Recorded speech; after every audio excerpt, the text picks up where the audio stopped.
Hi everyone, it's Yvette Blowitz from Spaitgirl.com and welcome to the Spaitgirl Talk Show podcast. Super excited to be here with you today in this online audio space and with our very special guest, and her name is Caitlin Cady, and she is the author of Heavily Meditated. It's your guide, a down-to-earth guide to learning meditation and getting high on life. It's just launched here in Australia, now in the US, the UK, and Canada. And I'm super, super grateful to have you here. Caitlin, thank you for joining me here today on the Spaitgirl podcast show, and welcome to all of our listeners and yourself also. How are you? Good. Thank you for having me. So nice to be here. Congratulations on your book and on the launch. This is divine timing. We're in a global pandemic. It's super stressful. So many people are feeling anxious, overwhelmed, down, depressed. Like there's so much going on, so many emotions. So I'm just so grateful that your book, Heavily Meditated, has launched. I grabbed my copy from Kmart here in Australia, which is beautiful. And can I say, it's this hard copy book, the photos that are in there, the positive affirmation, the activities, the information, your story, the how-to, the down-to-earth how-to guide is gorgeous. So thank you for spending so much time and sharing your gift, not only in your book to help others, but also on the Spaitgirl podcast show. It's a pleasure. Thank you so much. So kind. Yeah, so now for those who are tuning in, can you tell them a little bit about yourself and how your journey unfolded first when it comes to learning meditation, what inspired you to take that path, and then also a little bit how you've become a published author. Yeah, I'd love to. So for me, meditation was something people had told me would be good for me for many years. I was a type A overachiever, perfectionist, that, very similar picture that I think a lot of women can relate to. And I was definitely anxious and stressed out, and I became really sick in my 20s. So I had dengue fever and glandular fever, and then Lyme disease. And so I had a diagnosis of Lyme disease, which is like a blood-borne tick disease. And I had it for 10 years. And over the course of 10 years, I was told that I would just have to live with it by, Western doctors. And so when I started digging in deeper and looking for other options, be it naturopathy, Chinese medicine, you name it, I tried it. And I got a lot of success through that. I improved, but I kept kind of cycling back and falling back into the illness. And I realized at some point that it was a mental shift that I needed to make in order to allow my body to heal. And I sort of made that leap intuitively. And as it turns out, there's science that really supports that. And so what happens is, for me, I decided I didn't want to be sick for the rest of my life. And that became my why for meditation. So I had this really crystal clear reason for meditating. In the past, I dabbled in it. I tried it. I'd light a stick of incense and sit down and try and meditate and then go, oh, my mind's too busy. I have too many things to do. I'm just not cut out for this. So when I actually had a really clear reason, that was a game changer for me. And I gave it, a really good solid try. And what happened through a regular practice is that I was able to reset my nervous system from being in that sort of fight, flight, freeze, adrenal burnout mode that so many of us live in. And I was able to spend more time in the parasympathetic nervous system, which is rest, digest, repair, reproduce. Sorry, we're having some rain now. And so, it felt miraculous to me, the way that meditation was able to actually be medicinal in that way and allow my nervous system to reset. And when my nervous system was able to reset, my immune system was able to reset. So it's been literally life-changing, and that was why I wanted to write the book, is that, you know, I wanted to make meditation accessible for people, because for me, figuring out how to do it was harder than I felt it should have been. There's so many myths around meditation that that I had to sort of work through and figure out. And that's, you know, that was really my motivation in writing the book, is to make it easy for people to start getting sit done too. That is an incredible story. So it was through your own, at the time, illness, and you'd heard obviously that if you meditated, it was good for stress or your nervous system. So then you gave it a go, and you found that it took you out of that fight or flight response, that, and then you were able to calm your nervous system, right, and allow for the body to heal and relax, because they say that stress is a killer.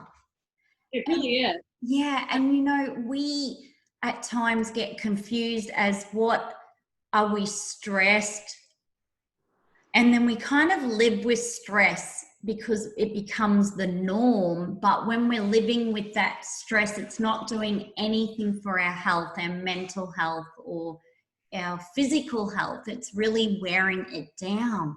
So then you learned by doing the meditation, it allowed you to start feeling better. Did you then see results also with your own illness, the ones, you know, at the time you were really battling with? Absolutely, yeah. So for me, you know, I was able, after, you know, a few years of regular meditation, I tested negative for Lyme disease. So I've cleared. Wow, negative. Yeah, so it's really amazing.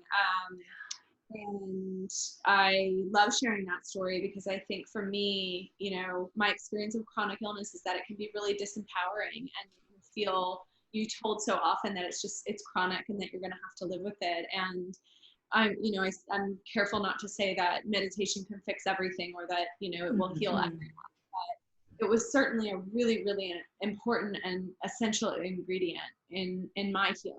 And not only the physical healing, but for me, you know, mentally healing as well. So this, you know, when you talk about stress, I think it's not just something that we think we have to live with. It's almost something that our society sort of champions, and, you know, we wear it like a badge of honor. This, oh, I'm a hustler, and I'm out there hustling, and I'm working so hard, and I'm flat out, and I'm so busy, and all of that language that we use to describe ourselves, I think, has a lot to do with, you know, the messages that we've been given about how we earn our worthiness through achievement and through work. And so that was, you know, learning to slow down and meditate was really hard for me, because those messages were really ingrained in me, and I was definitely buying into it. And so the thought of sitting still and doing nothing for 10 or 15 minutes terrified me, absolutely terrified me, because I felt like my whole life would fall apart, and like I would lose my identity. And, you know, the fact of the matter is that meditation actually helps you shine brighter, I think. And all of those things that I was so worried about, you know, the opposite was really true. But there are so many myths around meditation that we need to sort of dispel in order to feel like we can give it a crack.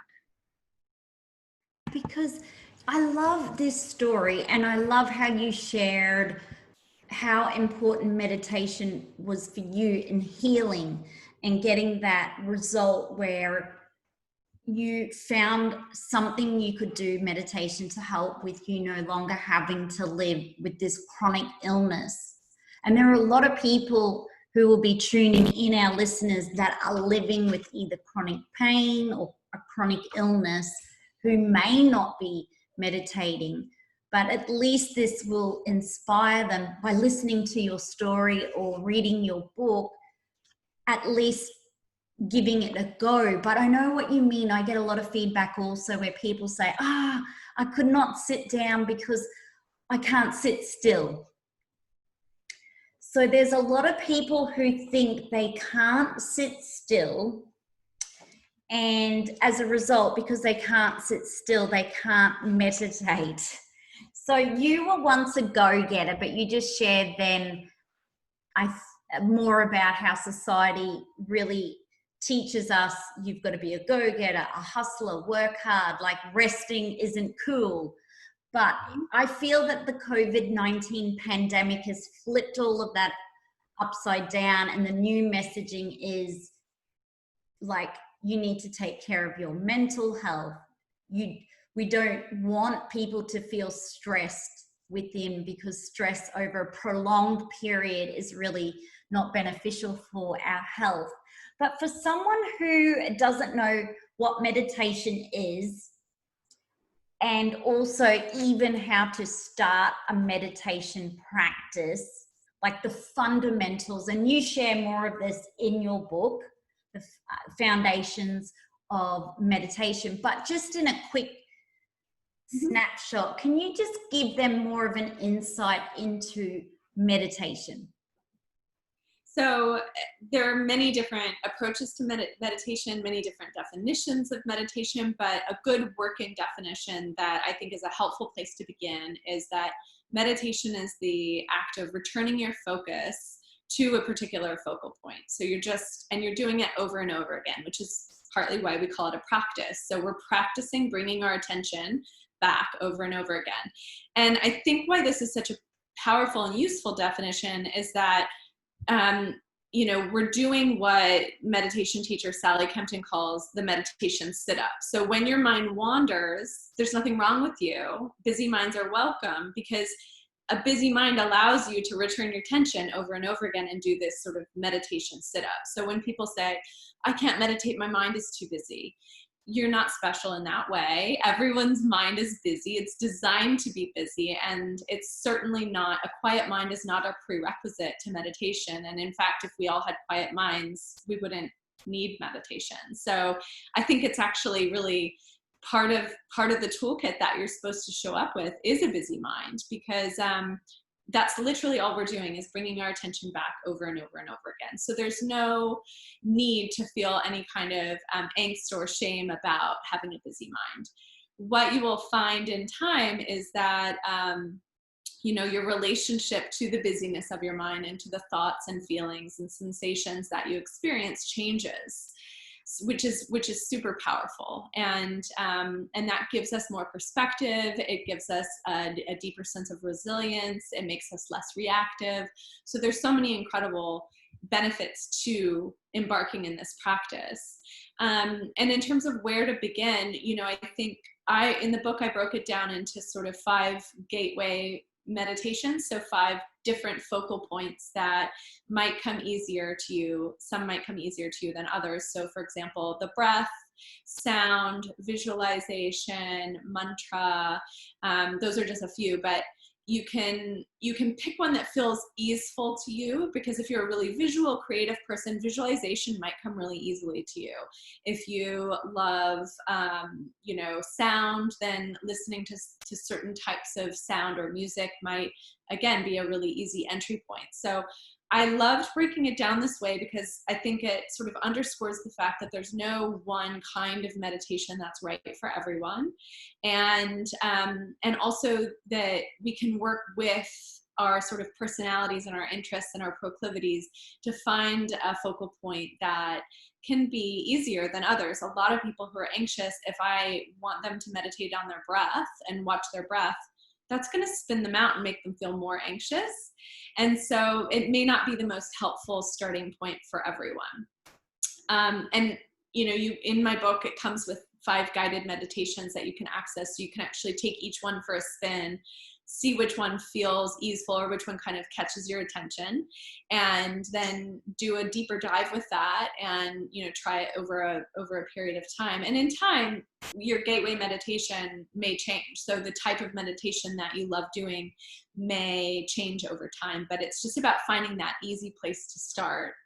I think the other thing that's really important to mention is just how often and how much you need to do it. There's so many myths around, you know, that we need to do it twice daily, 20-minute practice, or we need to sit for an hour every morning. And I think that keeps a lot of us from actually just meditating, is this idea that it needs to be perfect. And, you know, you notice this theme of anti-perfectionism runs deep with me and runs deep in the book, because I think it's a really unhelpful posture to embody in our lives, because what it keeps us from is just doing the damn thing. So if we go, look, I have 10 minutes a day, and you commit to doing 10 minutes or even 5 minutes a day of meditation, that's going to have a profound effect on your life, and a much more profound effect on your life than the 20-minute meditation that you never get to, or that you do once a week. So it's this regular repetition of weaving it into our lives daily, if possible, that's more important than how long we're actually doing it every day. That is so amazing. And I love how in your book, I have to say this, you have this page, which you talk a lot about this in your book, but get sit done. Not get shit done, but get sit done. Meditation cheats sheet. And I just love this, because you just touched over this. But basically, commit to the time and technique, point of focus for your meditation, take a seat, start. You have like focus, mind the gap, drift happens, high fives and high vibes. Because you're all about creating your own high vibes and getting getting high on life. And this is all through the meditation practice. And in your book, what I love, you talk a lot about your children, which I think is amazing. So a lot of busy mums say they don't have time to meditate. And I'm always trying to encourage them to include their children, that it can be done with their kids there. Now, a lot of people, like, you're a mum now, you've written a book, heavily meditated. You share these gorgeous photos of your children actually in little meditation poses. So for a mum out there who wants to start meditation, but they want to be that role model also for their children and get them into meditation, do you have any tips how a mum or a dad or a carer can introduce meditation also into their life, but then if they've got loads of kids around them that they have to care for, they can include them as well? Yeah, absolutely.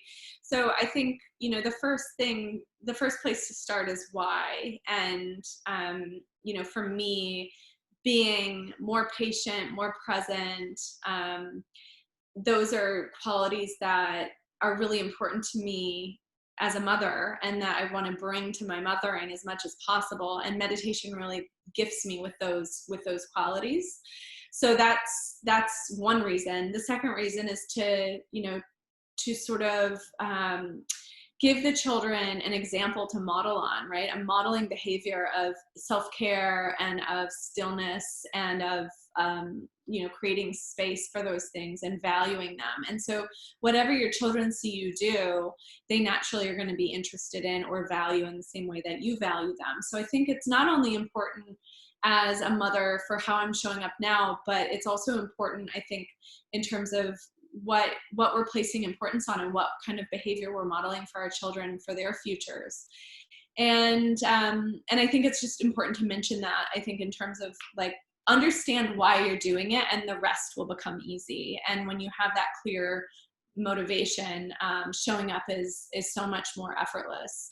And then in terms of just the practical tips, you know, it really depends on the age of your kids. So when they're younger, it's obviously helpful if you have a parenting partner or someone who can look after a small child for you while you carve out, you know, 7, 10, 15 minutes a day. So when my children were really little, my husband would take them, you know, he'd take them, I'd feed them in the morning, and then he'd take them downstairs and get them started with breakfast, and I would join them after I meditated. So I had that little, you know, window of time. And now as they've gotten older, they see me meditate and they know that they're welcome to join me as long as they're respectful of the space. So they're welcome to come sit with me as long as they're quiet and respectful. And, you know, they certainly have their moments, especially the little one where she'll, you know, pry open an eyelid and ask me for pancakes or things like that. But in general, you know, they get it and they respect it. And what you start to see happen is that they start, you know, mimicking you at first when they're little. So I would like open my eyes after finishing meditation and find them sitting there, you know, with their, in a little meditation posture. And then as they get older, they start to be curious about wanting to actually do it with you. So my oldest is 7 now, and he's asks me, can we sit and meditate together? But even just introducing some of those ideas to them early. So, you know, breathing is something that has a really profound effect on our nervous system, and that's something we can do. And meditation is breathe to influence the nervous system directly. And so teaching your kids a few of those little techniques, you know, for example, I'll say, if someone's about to kind of have a tantrum, I'll say, take a deep breath into your belly and wiggle your toes. And just that is this sort of moment of resetting and bringing a sense of mindfulness to the moment. And I think that that's incredibly empowering for all of us as humans, is to reclaim agency over our energy. And so that's what that's my goal with the kids at this young age, is give them tools, small bite-sized tools, remind them of it frequently so that they have a sense of agency. Because this idea of getting high on life, it really comes down to taking responsibility for how you're managing your energy. And I know you're totally down with this because you wrote a book about it, saying, I think it starts with me. And it's like, that's exactly the same message. Is you can't always control what's happening to you. You know, you feel it, feelings come and go, circumstances come and go. But I think, you know, now more than ever, we're getting this really clear picture of challenging circumstances with COVID and everything that's happening in the world. And we need to double down on creating practices for ourselves that empower us to manage our energy where we can. Because if we just let ourselves get sort of, you know, swayed by all of these crazy things that are happening, it takes a real toll on our mental health and our physical health. Yeah, I love, thank you so much for sharing more about meditation with your own kids and things you've done along your journey, because that is so gorgeous. And for those who will be watching this on the Spaitgirl YouTube channel, there is, and when you do grab a book to all of our podcast listeners, you'll see little photos of your gorgeous children, Caitlin, here with their little prayer, little meditation. They're just sitting cross-legged on your couch, the one you're sitting there now on. And it's so beautiful. I'm really grateful that you shared those tips to help mums or dads out there or carers, because the amount of stress our children are now under, like when I was a little kid, we didn't have global pandemics in Australia. There was not social media, body image to be concerned about. I didn't have to worry about followers or likes as a kid or being popular on social media. So yeah, there's so much extra pressure for children and teenagers and girls, that these practices are timeless, generational. So the more that our children, who are our future leaders, as they say, learn about this, and the more that they can cultivate peace within, because there are a number of things, like you said, happening out there in the news, and people want change. But I always say, for change to occur, it has to start from within. If we want peace, we have to cultivate peace within, and we will radiate that. If we want to not live in a world of judgment, we have to stop judging ourselves first. And when we stop judging ourselves, we will stop judging others. Like, it all starts from within. You have learned that along your journey also, haven't you? Like, if you want peace in your mind or peace in your world, it does start from within. Absolutely. Yeah. I think that, and again, I think it's that reclaiming agency over your energy and over your experience it's, I think for some, in the initial stages, like it can feel easier to just keep blaming the world and blaming the circumstances that are happening to you and going, why me, and what's the message here, and what am I doing? And I think when we can sort of revolve ourselves into a different perspective on that and go, how am I relating to this experience? How am I feeding it? How am I, making it stronger, or how am I weakening it so that I can feel better? Because I think so often we forget about all of the small choices that we make every day in terms of what are our inputs. And when we live in this world where our relationship to technology has escalated so quickly, it's so essential that we balance that with practices that create boundaries and sort of protect us and buffer us from being constantly inundated with negativity and comparison and that kind of thing. So, I mean, think about, even when we were kids, it's like you mentioned, we didn't have social media, we didn't have all of these things. And it's not just children who are affected by it now, it's adults too.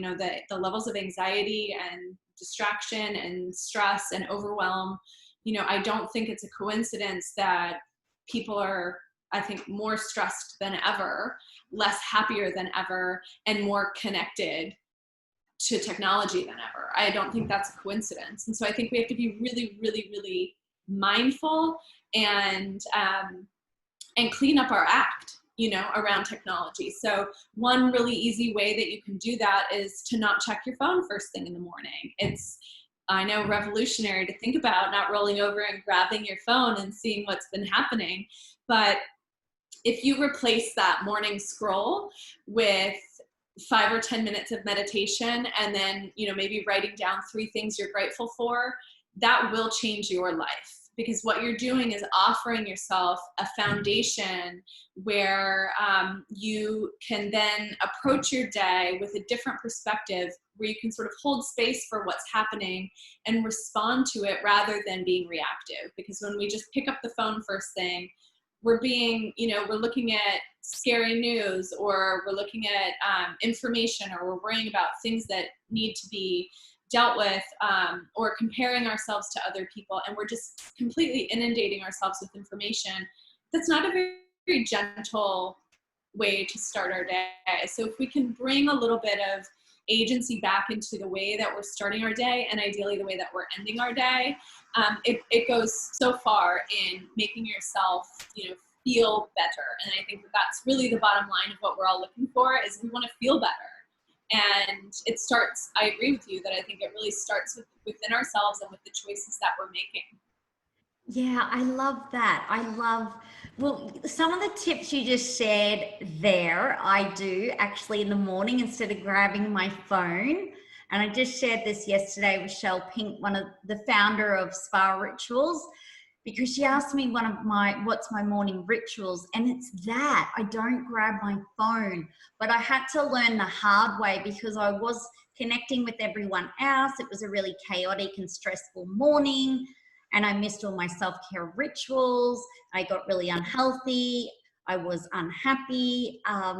So it was only when I decided I've got to connect to my own self and breath and journal and practice gratitude, or do some yoga, or go for a walk and connect to myself first before everyone else, and get my headspace right, my energy right, my mindset, my mood, and just focus on my own health, that everything changed for me. But I did totally, because I was an online blogger, when all the boom happened and we were required to, comment back, like, follow, respond to comments, check for DMs, like, it was just too chaotic. And I don't know about you, Caitlin, and maybe some of our listeners tuning in if you're listening now, but I'm very good at picking up on energy. I literally can look at someone's page and it'll radiate either a really positive energy, vibrant, or not. So what happens, I've found, if you're consuming too much content and you're really good at picking up on vibes, energy, that if you have a run of, say, 100 really negative photos created, because everything that's created is from a person, but they have an energy. It's either a radiating love, beauty, positivity, or the opposite.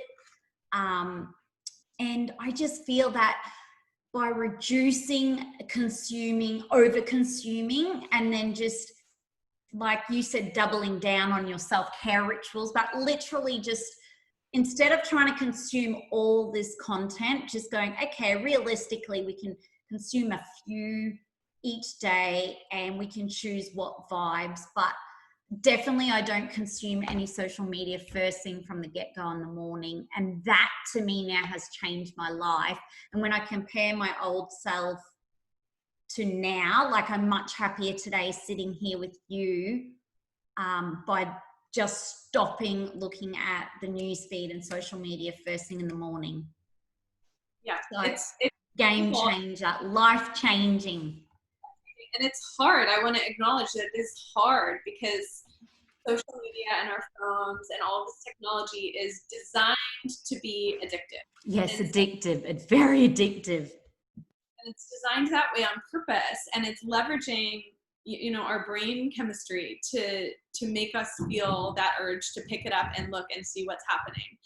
And so I think we have to just acknowledge that, because we need to be kind to ourselves and go, we're in kind of a game that's like, it's not fair, you know, like the phone has the advantage here. And that's why it's so important to have a level of discipline about it. And yeah, I just wanted to say that I do think it's hard, and I acknowledge that it's hard. And so start with something small, and maybe give yourself 5 minutes or 10 minutes before you pick it up. You know, it's not about, you don't have to cut yourself off completely, but it's about finding a way to live with it and interact and relate to it with more wisdom. And, you know, I think why, like, just to back up and kind of go, like, why does it matter? Like, why does it what's the difference? How does it change? And I think, you know, I love this sort of metaphor that our mind is like a sky, and that the thoughts and feelings and, you know, even the circumstances of our lives are sort of like weather systems moving through. And so if we're the sky, we can sort of detach ourselves from this experience of like, oh, I am my thoughts. Like, we're not the cloud, we're the sky. And the same thing with circumstances. It's that we can kind of notice them without being attached to them and without clinging to them.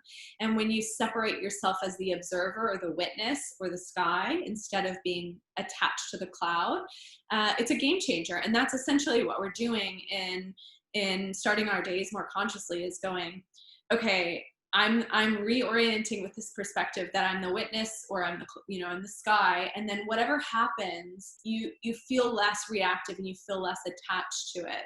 And you've given yourself this foundation of not only embodying that, but also then you have the opportunity to set an intention for your day and to start your day more intentionally without this sense of reactivity.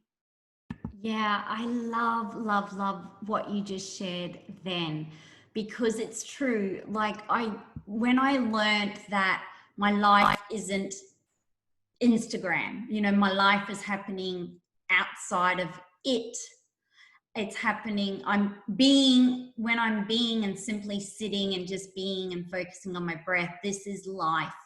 And when I realized, you know, because you do get caught up in it if you're an influencer or a blogger, or maybe someone's running a business, and you can get so drawn into it. It's very addictive if you have an addictive nature, you know, to want to look. We're all natural. I think we're born sticky beaks. People want to see what someone's up to and what someone else is up to, and they don't want to miss what someone else is up to. And they're always, you know, peering over the neighbor's fence to have a sticky beak into what they're doing, because I hear all of this banter go on from different businesses and influencers and people.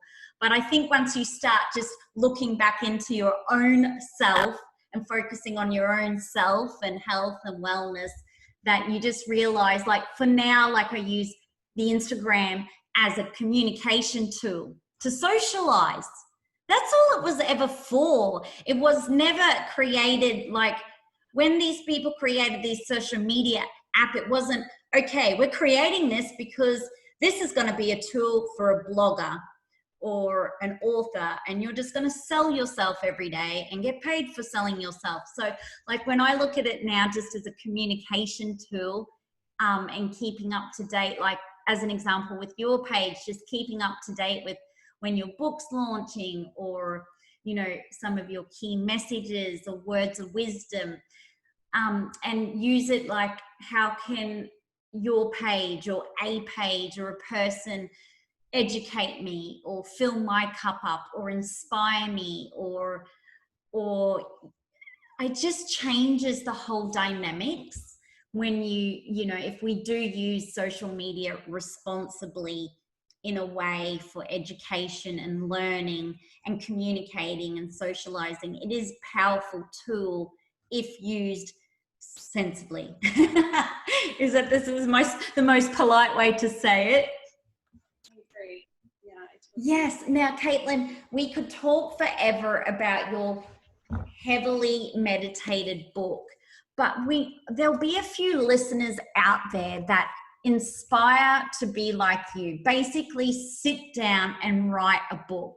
Their dream might be to write a book. My first tip is always, you have to make time to write it. The book's not going to be written without you putting in a whole lot of effort. The first question people will have is, how did you write a book when you have young children? How did you fit this into your life? What did this look like for you to create this book? How did you carve out time of your life to create a book and write it and get your thoughts out and feelings out? And can you share more about your author journey? Absolutely, I would love to. You know, I think that for me, I think it's about, you know, finding something that you feel like you can't not write the book. You know, you can't not do or whatever it is. It doesn't have to be a book, but if there's something that you're so passionate about, and for me, you know, meditation is one of the messages that I'm so incredibly passionate about, and I just knew that had to be the first book, because it's such an amazing and powerful foundation for everything else that I would like to share in the future. But it's just that really clear motivation. Again, it comes down to why. And for me, meditation changed my life, and I wanted to help share that and make it easier for other people to you know, heal and get high on life like I have. So that's the clear driving force behind it. And then in terms of the logistics, you know, as a working mom, my husband and I own 2 other businesses as well. And so time is definitely not in high supply around here. But what I did is that I would set aside a certain amount of time every week, and I used a Pomodoro timer. I don't know if you guys are familiar with that, but it's like there's tomato kitchen timers. This fellow developed this method he calls it the Pomodoro Technique, so that you work in 25-minute intervals and you take a 5-minute break in between each interval. And then after 4 Pomodoros or 4 25-minute increments, you take a 15-minute break, and then you can go again. So there's all these different apps you can download that just are those Pomodoro timers. The one I use is called Be Focused. And so I would just say, today I'm doing 4 Pomodoros, or today I'm doing 8 Pomodoros, or whatever. And I'd sit down and I would turn off notifications. I don't check email. I don't check Facebook. I don't check my text messages, nothing. I don't get up. I don't make a cup of tea, nothing. You sit and you write for those 25 minutes. You get up, you make yourself a cup of tea during the break, whatever. And sometimes I would just keep writing through the breaks because I just would be in flow. So that's literally how I got it done, is not having these like days of just spaciousness in a writer's retreat by myself, you know, writing for 8 hours a day for a week. It was literally these little chunks of time that I could carve out to get it done. And again, it just comes down to having, you know, a tool that can support you with that, and creating a boundary and making that commitment to yourself that once that timer starts, you're in it.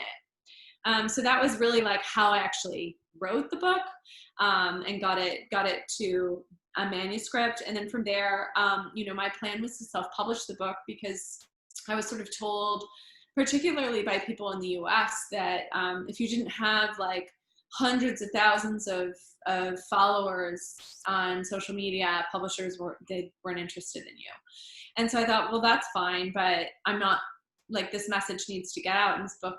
I'm putting this book out with or without you. So I hired an editor to help me polish the book. I hired a graphic designer who's amazing, Danny from Neverland Studio, who I work with on all of my stuff. My friend Bailey Vetalago did the photography. So we pulled the book together ourselves with the mind to self-publish it. And when I went to print, you know, got a sample back from the self-publishing printer, I just wasn't happy with the quality, because it's a hardcover book, it's full color. I really wanted it to be this beautiful sensory experience that, you know, that made it enticing and helped create the feeling that I was trying to generate through the words, and it was really enhanced through the presentation of the book. So when the sample came back, it was just really average, and I felt like, gosh, I've hit a speed bump. And I didn't know what to do, because I just felt like I don't feel good about putting this book out the way, you know, this isn't what I had envisioned. I wanted something that was higher quality. And so on a whim, I pitched a few publishing houses, and I got 3 offers on the book. And wow, that's phenomenal. 3 offers on the book. Congratulations. That's amazing. Yeah. It was just a really amazing experience. I ended up going with Hardy Grant, who have been just terrific, and you know, they were so amazing, because they really honored my vision for the book, and really didn't you know, ask for any major changes. And so I feel incredibly fortunate, because I really got the best of both worlds, where I got to bring my vision to life with the people that I chose, you know, my creative, you know, comrades who worked with me on the book. And then I got the incredible benefit of working with, you know, a publishing company that has an incredible distribution team and sales team and publicity team. So it really is a dream, the way that all unfolded. And the reason I love sharing that story is not to sort of boast about it, but just to say, like, if someone tells you how things are done or what's possible, feel free to ignore them, because there's a million and one different ways that something can sort of come to life. And I think that if you have that real passion and that drive, and you keep showing up, the solutions and the way forward and the way to bring it out into the world will become apparent. But the way I look at this work is that I'm devoted to it. And so if I bring that energy of devotion and show up regularly, then I feel like I'm going to be supported in that. Yeah, that's such a beautiful story. And thank you for sharing how you carved out the time, because that will help other people who have this goal and dream of writing a book. Would you say, by the way, the cover and the photos are gorgeous, and how you've all pulled this together as a collective team? And also it helps that in this day and age with so much stress, we are so hungry to find out how to meditate, but the down to earth way, the easy way, the non-stressful way, because meditation is supposed to de-stress us, not stress us out. So I feel that I just love how also this book is really, I feel like for younger people, this book will really resonate, because just all of the affirmations but for anyone who's ever found meditation to be super complicated and really like I even remember when meditation was spoken about, even when I was in my 20s, so 20 years ago, and people did yoga and it was in Sanskrit, and like they were chanting and saying all of these poses, and I had no idea what they meant. And then I found a yoga teacher who would just say, okay, now bring your left leg forward. And I was like, oh, okay, I know what she wants me to do now. This is much easier, because see, I couldn't speak their language at the time. I've learned a lot more along the way, but I just feel that this is so straightforward when you're saying, okay, sit, relax your shoulders. Like, it's very black and white, like so super easy. You've just taken all the confusion out of it, all the myths out of it, all the, like, what do I do here out of, you know, like, it's so straightforward. And I love the publishing journey. And I literally could not believe how this launched in a global pandemic, because the demand for, one, people wanting to read books skyrocketed. Like, I even know with my It Starts With Me book, the sales went up on Amazon.com because people wanted to learn more, read more. But then the need for, like, the mental health, people's mental health is really being challenged during the COVID-19, and people are losing their jobs, their livelihood, sadly, family and friends. I should make a note though, because one of the things I noticed when I opened your book, and this really stood out to me, there was this beautiful for Pete.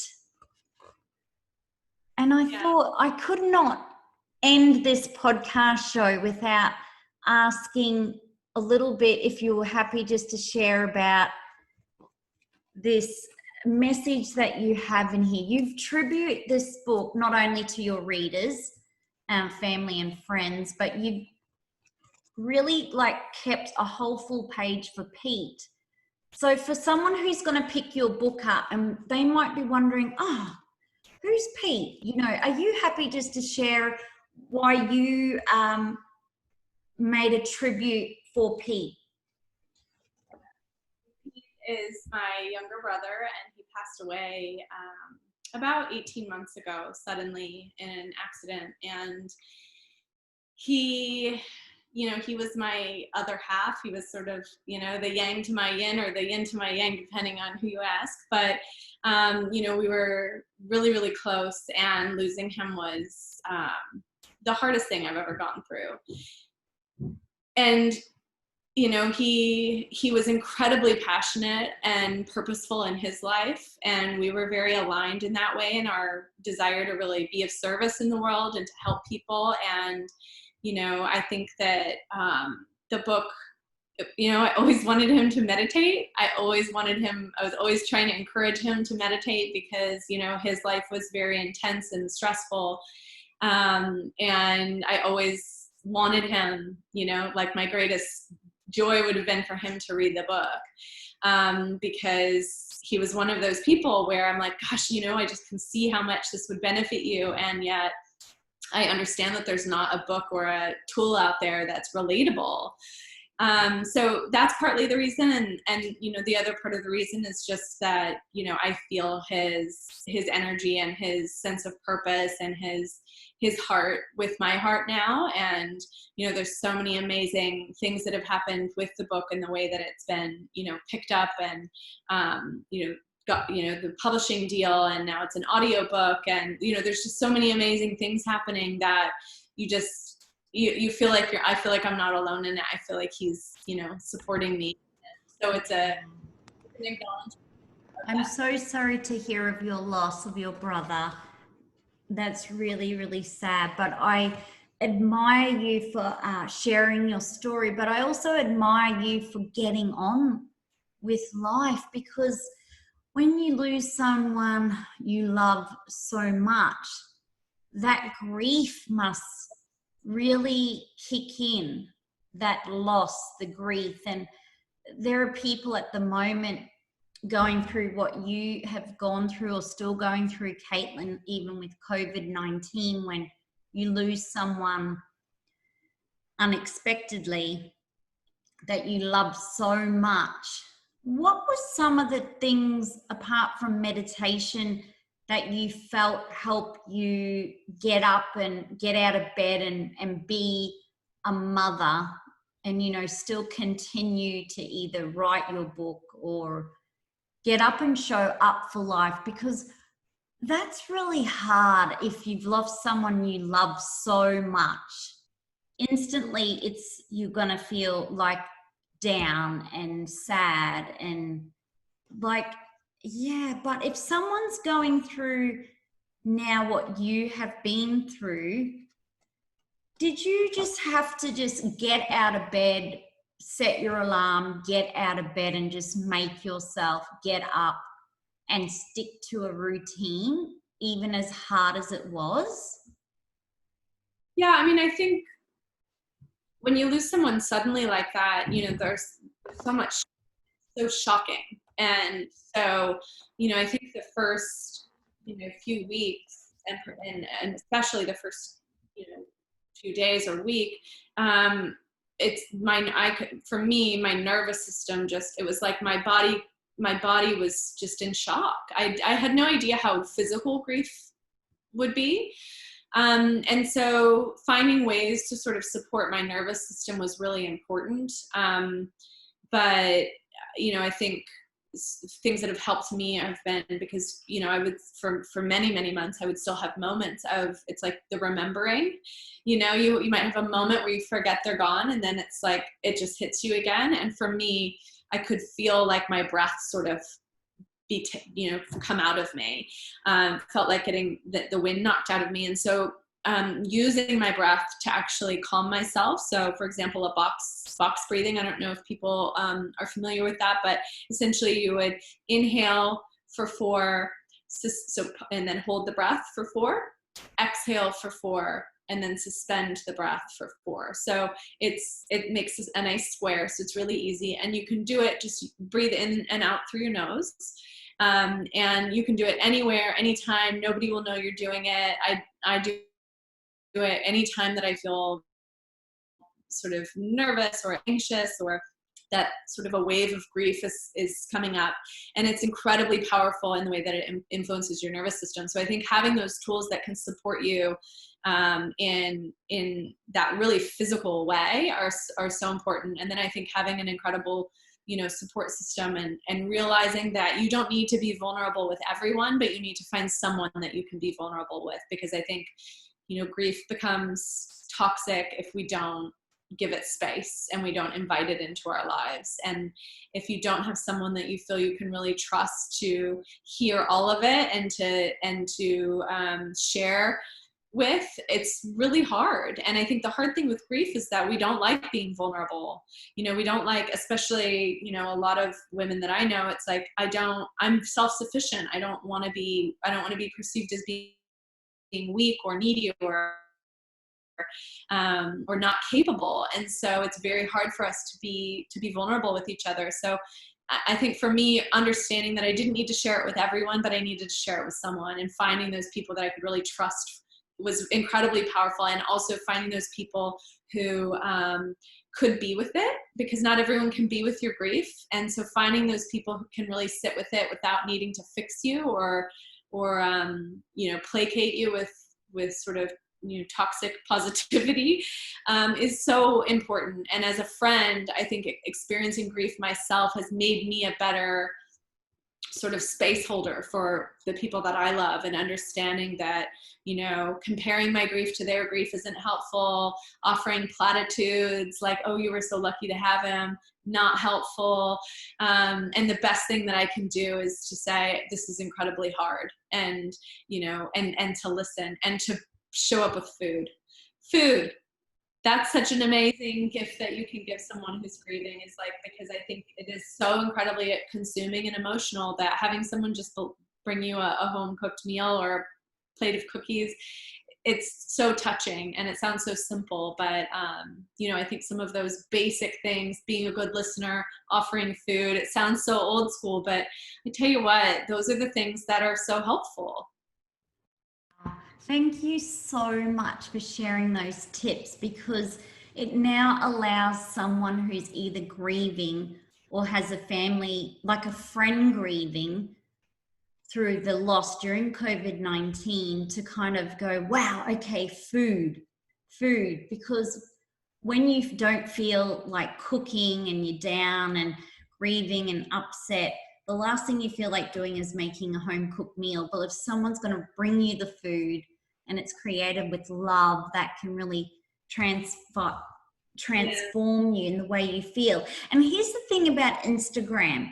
Like, as an example, when we look at your beautiful page, which is on Instagram at Caitlin, we must say the surname is Cady.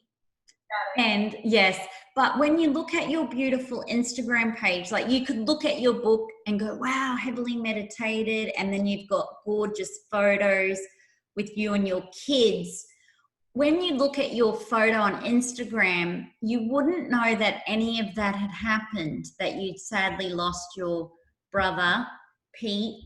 And that's the thing, isn't it? It's not until you get to know someone on a deeper level, or ask someone, you know, more personal questions, or read their book, or read their story, or, you know, listen to their interviews on podcast shows, that you can truly know someone. So I always say, you can never look at someone's beautiful photo and just assume that their life is so easy and everything's straightforward and it's all full of non-stop happy, beautiful moments. But I really appreciate you opening up to help other people. Now, I could talk to you forever and ever and ever, because I love this topic, heavily meditated. But for now, I'm going to thank you with the deepest loving heart of deep gratitude for sharing so much of your words and wisdom here today to help the Spaitgirl podcast listeners globally. I now can't wait for them to grab a copy of your heavily meditated book. It's my go-to. It's part of the Spaitgirl book club too. Love, love, love, love it. I love that you have put so much effort and it's come to fruition. It's divine timing.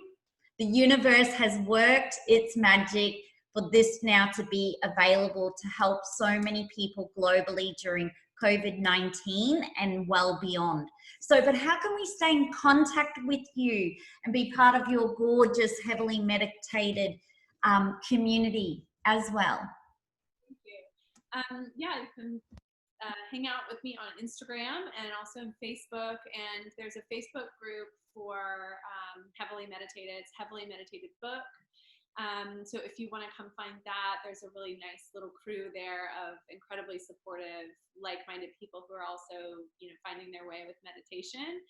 And you can also subscribe to my newsletters on my website, and you can download a free morning ritual guide there, which comes with a day planner and a guide to creating a morning ritual, as well as an MP3 of 2 different guided meditations for you to keep.